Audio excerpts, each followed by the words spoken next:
Welcome to the Hall of Fame, our 60 Days of Summer program. We have a very special guest for you today. Thrilled to introduce a former Boston Celtic, a 12-year NBA veteran. Ladies and gentlemen, Brandon Bass.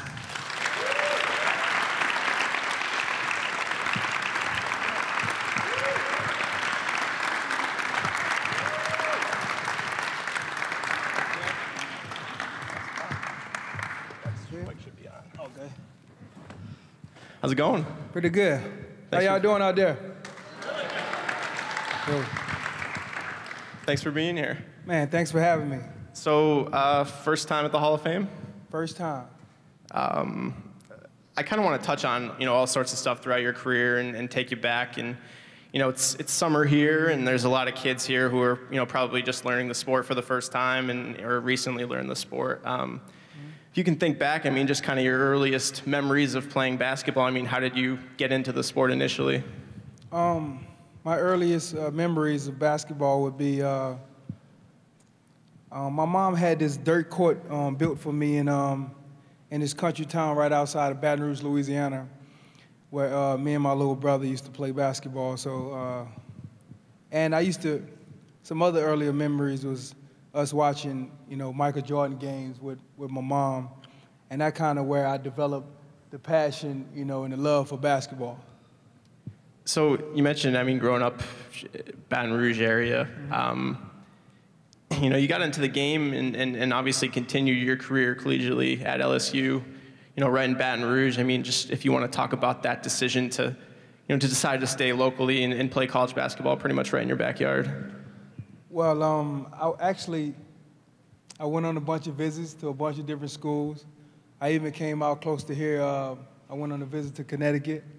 I went to University of Southern California. I went to Florida to a school. I went on a bunch of visits. All over the place. But I knew that I wanted to be home, the whole time. I felt like no matter where I went to school, it didn't matter. I knew the hard work and dedication I was going to put in to make it into the NBA, so I chose LSU. What was it like? You were there for 2 years and playing close to family and friends and having them be able to watch you, all the home games and everything. What was that experience like? Man, that was, two of the best years of my life. Playing right in front of all my family and friends. I was just so comfortable. They took care of me there. It was just such a great experience.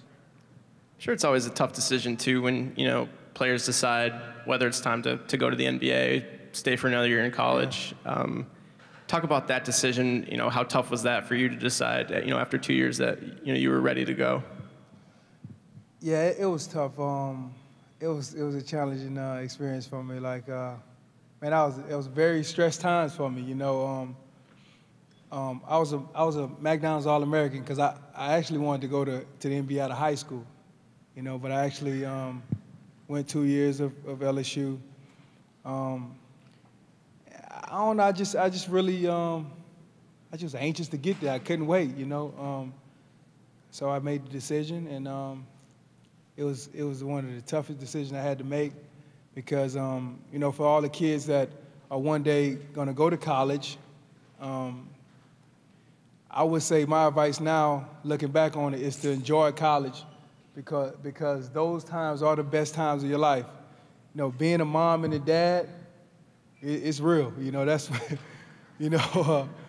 all the fun and games is out the window. So that's what I realized. Me making the decision to enter the draft, it was like, okay, it's no more games, man. It's games, but it's real games. So take y'all time and enjoy y'all high school and college years.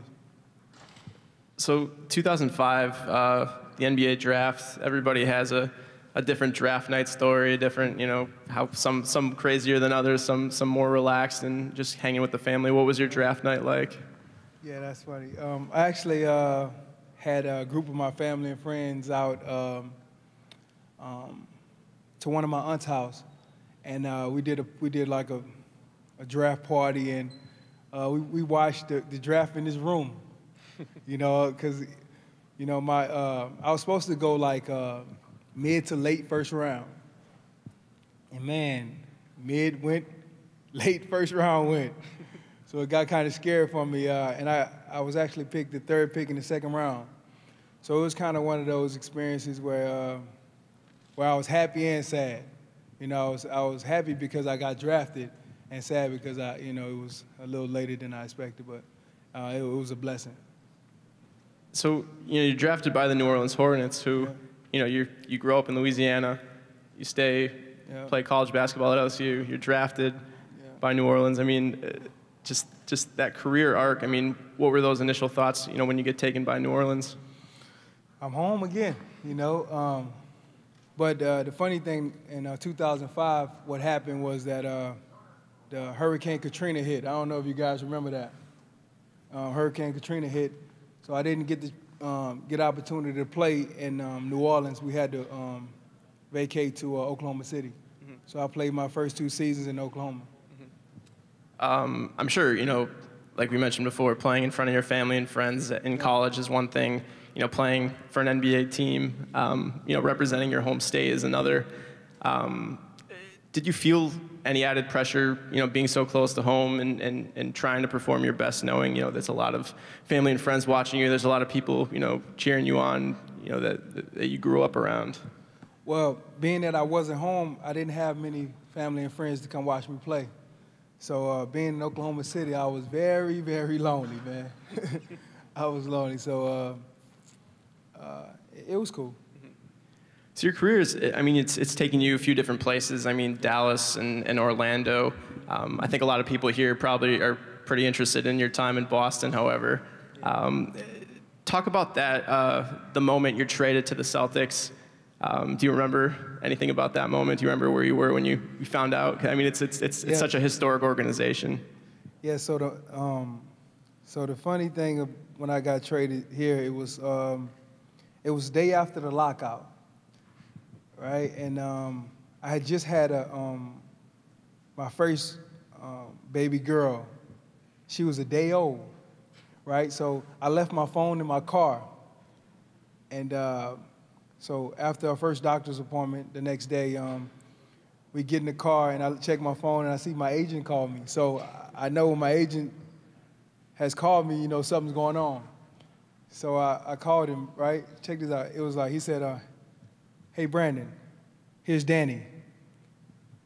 Just that fast. He didn't say nothing, how you doing? You got traded? He said, hey, Brandon, here's Danny. I said, hey, what's up? Danny was like, hey, Brandon, welcome to the Celtics. Look, welcome to the Celtics. I'm gonna need you to be here tonight.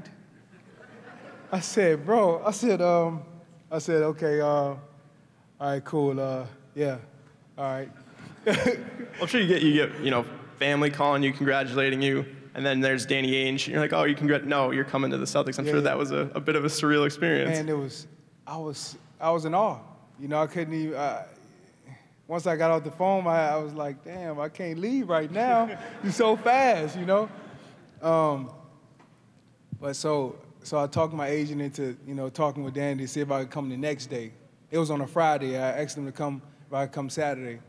So I ended up coming to Boston on Saturday. And I remember coming into the practice facility, going into the building. They sent me upstairs to where you could see the court from the bottom. And Rondo and a few of the guys was practicing, and Rondo threw me a ball up top.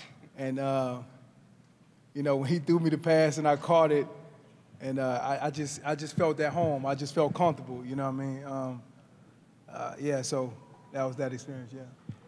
So, you joined a Celtics team at the time that was obviously very established with, the big three there, and, they had really, had a good winning culture in place there. What was it like to come in and become a pretty key piece to the puzzle with a team like that was built to win now?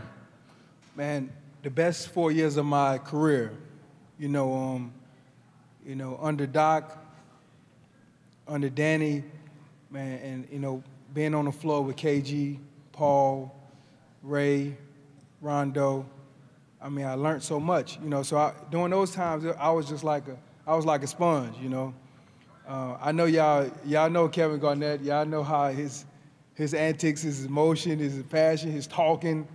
Man, I got all that every day. Locker room,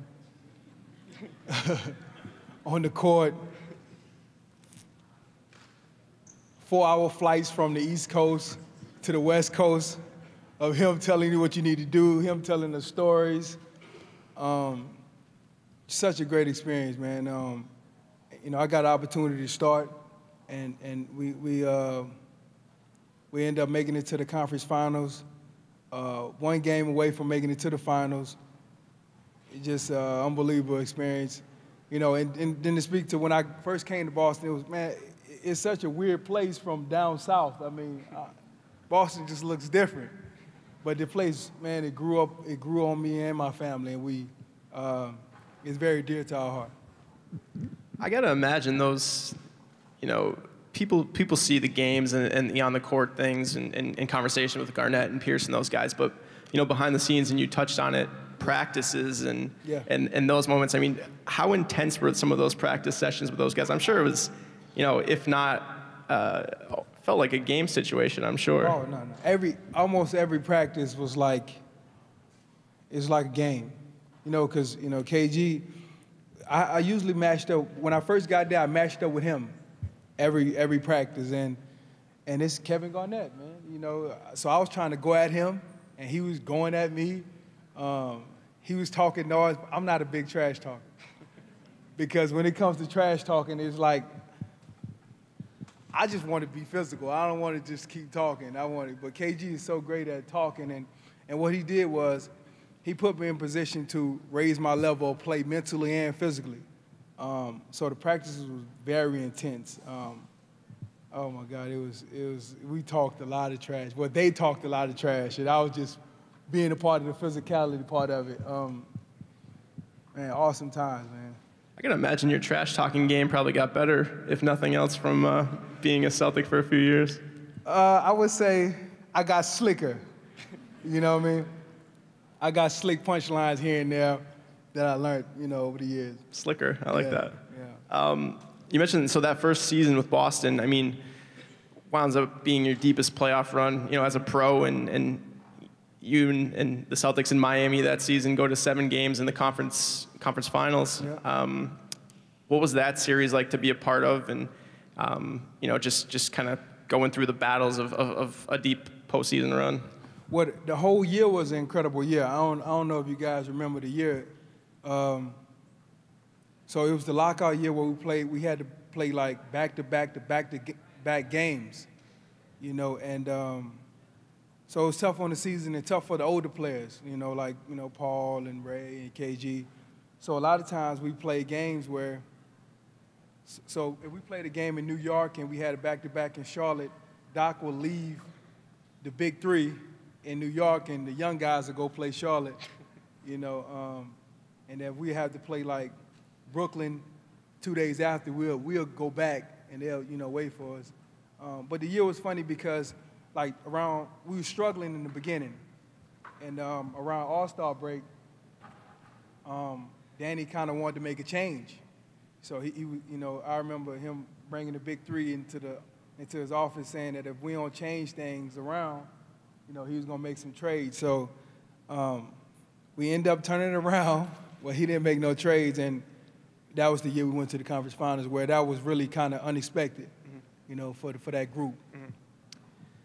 I kind of want to ask you, too, I mean, the 2012-13 season there, which wound up being the last season with, you know, Garnett and Pierce in Boston before they were traded. You know, what was that experience like to kind of be there for the end of, you know, what wound up being such a historic era, you know, for the Celtics, and watching those guys kind of on their way out in Boston? I mean, when you're in it, you're not really thinking about it's the last year, you know. But we had some cool moments. We had training camp in in Turkey. We went to Istanbul. We went to Milan, and we really just built a bond with each other that, you know, that'll last forever. But when you're in the moment, you know, you're not thinking it's gonna be the end, you know. So we had great times. But me looking back on it now, you know, it was definitely the best 4 years of my career thus far. We got a few more questions for Brandon, but at this time, if anybody in the crowd has a question that they would like to ask, if you want to raise your hand, and somebody from the Hall of Fame will come and pick a few of you to head over there, and you'll be able to ask your question in a minute here. I wanted to continue talking here, Brandon, because you mentioned, obviously those being such great 4 years, and a lot of fans here, and really became Brandon Bass fans from your time there in Boston. I mean, do you get a chance to get back to Boston ever? I mean, obviously if you're playing games there, but I mean, what has the city kind of turned into for you as far as, maybe a little bit of a home away from home after spending 4 years there? Definitely a home away from home. My wife and I, we got friends, so for the last couple of summers, we have came back and spent time in Needham and the Cape. So it's been cool. You left Boston after the 14-15 season, and the last couple of years, I mean, on the other coast, one season with the Lakers, and then last season with the Clippers. You go from one coast to the other coast, playing for a great organization like the Celtics, and then all of a sudden the Lakers, another great organization, and the Clippers as well. I mean, what have the last couple of years since Boston been like for you? Well, to go from Boston to the Lakers been like, I couldn't be any luckier as a player, to be able to play for both of those historic franchises, and to be a part of Kobe's last year, that was a great experience as well. Even they was rebuilding that year, which was a little challenging for me, but it was a great experience because I got a chance to spend time with Kobe. Another pretty competitive guy along the KG lines. I mean, what was it like to be around him and kind of experience that final season? Great experience. Him and KG, right, is a lot different. Like, they channel their energy a lot different. Mm-hmm. Like, KG channeled it, like, in the talking way, and Kobe more of, like, silence and demonstrated in, on the floor in the game, but he trash talked too, But, I mean, it was a great time with Kobe, it was his last year, so it was the tour. I know y'all probably seen that on TV, the Kobe tour, where every year he was getting standing ovations, shooting all the balls. Different gift in every city. Right, yeah, definitely. Awesome. All right, well, we got some questions for Brandon. If you want to come on over. What's up, big guy? What's your name and where are you from? Julian, Connecticut. Julian from Connecticut. What's your question for Brandon? How was it like playing in 2017? How's it like? What's it like playing in 2017? Okay, how's it like? That's like a very broad question, but so for me, it's a challenge because now I took pride in being the best mid-range shooter that I could be since I was 15 years old, and now I have to stretch my range out to the three-point line. So man, I've been shooting. Thus far, I done shot over 6,000 threes this summer. So I'm just shooting a bunch of threes. My goal is to have shoot over 10,000 threes so that I could be a comfortable three-point shooter by the time next season starts. Awesome. Thank you. It's a little bit of a different game now. Oh, my God. Yes, man. Things have changed. What's your name and where are you from? Tavion. I'm from North Carolina. What's your question for Brandon? Who's the best player who dunked on you? I'm going to be honest with you, man. I've been lucky, man. I've been lucky, and I'm pretty sure I've gotten dunked on before, but it's not something that I remember. But check this out. I have some nice dunks on people. So in the playoffs, what we was talking about in 2000, what that was, 13? Mm-hmm. In the finals, I dunked on D. Wade. Was it mean? Go YouTube it. 2 hands. It was nice. It was nice. Did he dunk on you? No, but I will tell you this. So I'm gonna give it's a gift and a curse, right? So the game 4, I was coming down the lane. I thought I had a wide open dunk. I was gonna dunk it so hard, right? He came out the blue and blocked it.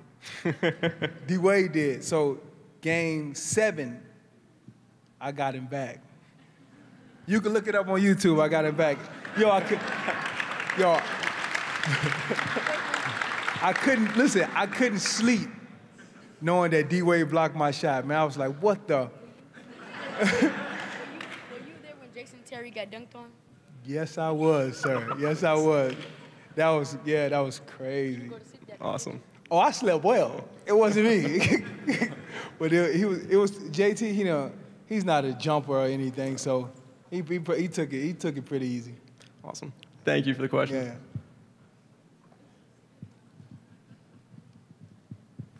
Penny Hardaway. Oh, okay, T-Mac, okay. What's your name? Where are you from? I'm Corey. I'm from New Jersey.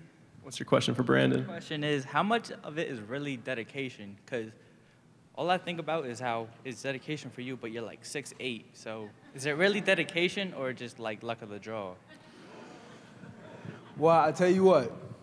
So, growing up, you see a bunch of guys, like probably in your neighborhood or your area where you live, right? Is a couple 6'8" guys, right? It's a couple, right? But in the NBA world, 6'8" is like average. It ain't no luck, man. It's dedication, hard work. You know what I'm saying? So I'm saying you're average, like, but you're average for the NBA, but that just means you're average. So Average like, height. Yeah, I know, but Awesome. so it's not like you're short though. No, I'm not short. No. I know. Awesome. So you got the luck of the draw by being average. I can't say luck. I can't say it was luck. For me, because when I set the goal of being an NBA player, I remember writing it on the door in my room, right? And I was like 14 or 15 years old. And man, the hours I put in, it was summers when I was like 15, 16 years old where I used to do 3-a-days. Me and one of my best friends, we used to go to the gym in the morning, go to the gym in the evening, morning, evening, and sometimes we'll be leaving the gym like 1 and 2 in the morning. Like I used to do some, for me to play in the NBA and to get here, I'd done some ridiculous things, man. And I know if I hadn't done it, I probably wouldn't be here. Awesome. Thank you. Thank you. Yeah.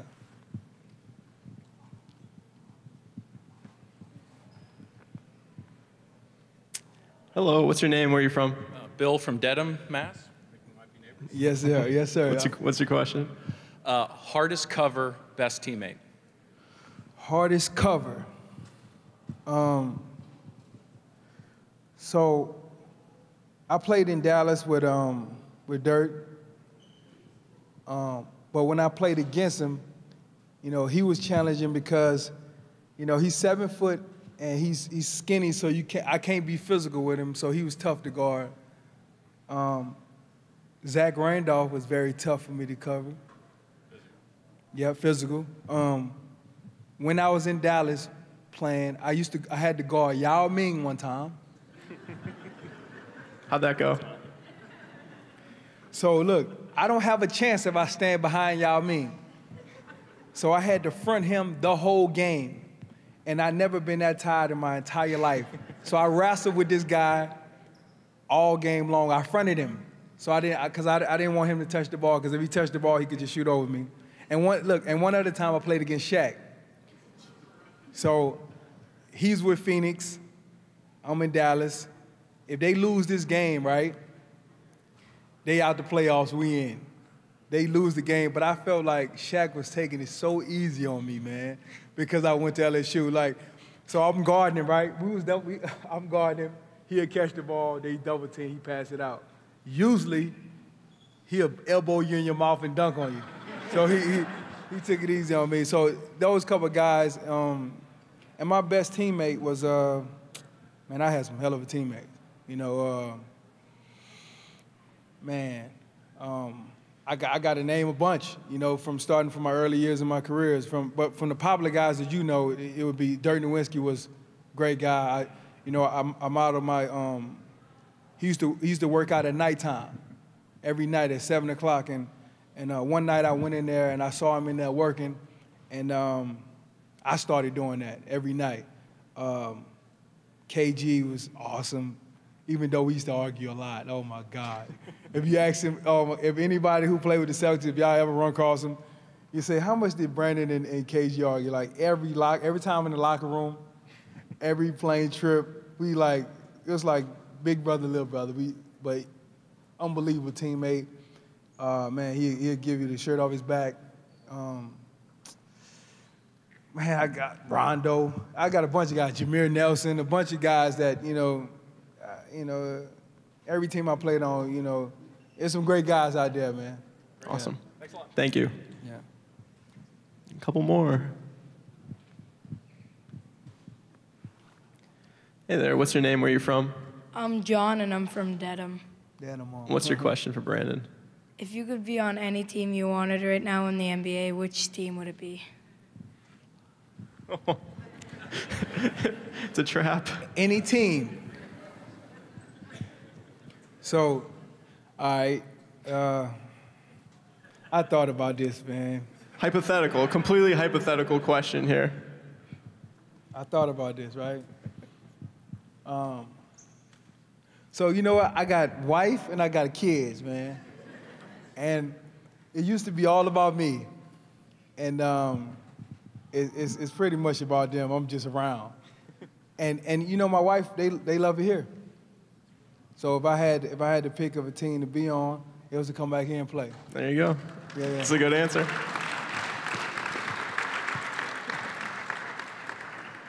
Well done. Well done. Next question. What's your name? Where are you from? My name is Thomas, and I'm from Atlanta. What's your question for Brandon? Who was your favorite opponent? Team? Player? Player. I ain't have a favorite opponent. I just I had favorite places to play. A favorite, and I always wanted to go against the best, whoever was the best players at that time. So, I like to play in, I'm gonna go off, but I used to like to play in LA against the Lakers and New York against the Knicks. But I just wanted to play against the best. It wasn't no particular player. Awesome. Thank you. I'm sure different players you maybe got a little bit more up for than some others. I try to not to do that. No. Sometimes. What's your name? Where are you from? My name is Leanna, and I'm from New York. What's your question? While you were playing, who's been your biggest inspiration? A lot of people, a lot of things. Even you, like I get inspiration from everything and everybody. So I can't really say what's my biggest.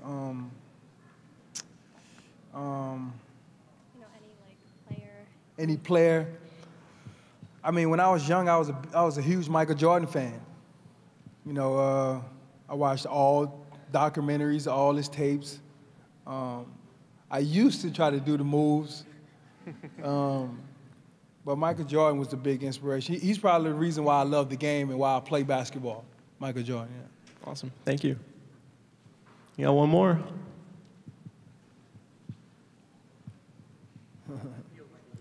No, good. No. What's your name? Where are you from? Josh from New York. Cool. Live in New Jersey now. One, thank you so much for coming and spending your time here and presenting at the hall. We just lucked out and came by, so we're really fortunate to have you here. And Thanks. Lucky day for my kids and family. My question, which you kind of answered some of the questions, kind of twofold. One, what do you attribute your success?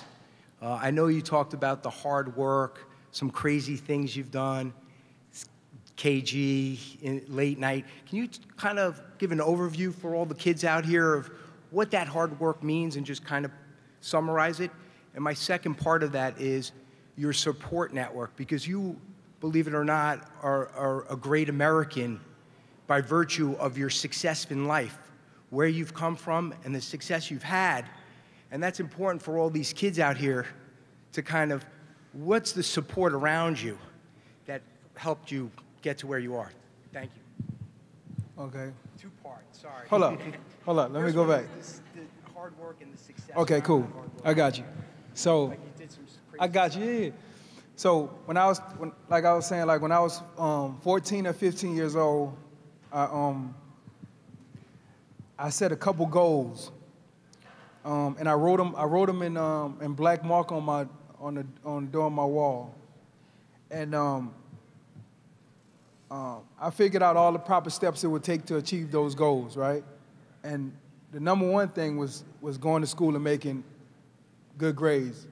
You know, the second one, I figured that I needed to master what I was doing. I needed to be the best basketball player I could be. And the third was, I don't remember the third. But this was having a conversation with one of my best friends, right? The guy who I used to go to the gym with every day. And we used to always joke on the phone, right? Like, I don't know, talking about the NBA, doing this, doing that. And he asked me, you know, like, we rap too. So we like to rap, he's a rapper, we like to just talk slick. And we was talking about like, man, what you do every day? You know, and I was like, man, I pray and I work hard. And I said it's been equaling success for me. So I said, so I came up in that moment in that conversation, you know, since that, you know, we rap and we try to come up with cool things, I came up with God, grind, greatness. And that's prayer, hard work, and it equals success. So that motto right there, those three things, I felt like without those things, I wouldn't be here. You know what I'm saying? My mom passed when I was 9 years old, you know, so and my dad, you know, my dad wasn't around, you know. So I grew up in a house with my aunt. So my aunt and her 5 kids, me, my brother, and my sister, so 8 of us in the house. So my support system was a little different from normal, a little different from what I got going on right now, you know what I'm saying, with my wife and my kids. But what I did was not having that support system like that, it made me like more focused. It made me have like a tunnel vision, you know, made me, you know, the dedication, like the word dedication came later. I was dedicated like way, you know what I mean? I was way back, and it was because of that, not really having it, you know. But the people who helped me along the way, you know, was my aunt, AAU coaches, my high school coach, guys in the neighborhood.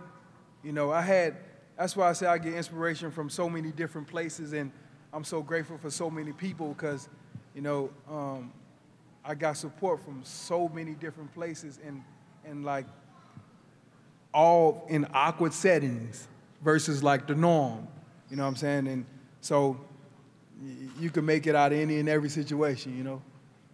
Awesome. Thank you.